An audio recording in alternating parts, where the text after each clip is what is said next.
Пожарникарите од Кочани продолжуваат со редовните дневни интервенции за гаснење на стрништа и остатоци од запалена сува трева во нивите.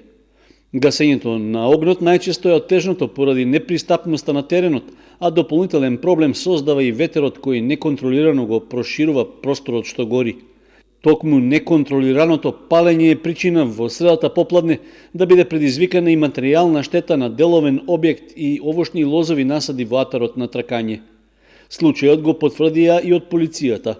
Имено 57-годишниот ВВ од Тракање во Кочанската полициска станица пријавил дека во средата околу 12 часот избувнал поголем пожар во местноста Дедо Милева, Чешма, во атарот на Тракање. При тоа бил зафатен и деловен објект во сопственост на 58-годишниот ЗВ од Кочани. До проширување на огнот дошло по палењето на страништата во околните ниви, а подпомогнато од ветерот, пожарот зафатил и лозја, при што изгореле околу 10 хектари со лозови насади во сопственост на повеќе жители од Тракање.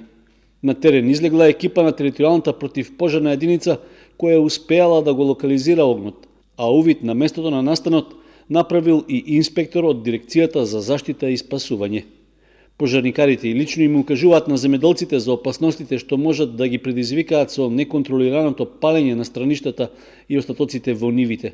Истовремено ги предупредуваат од и казните за сторителите што ќе бидат забележани се високи и изнесуваат над 1000 евра.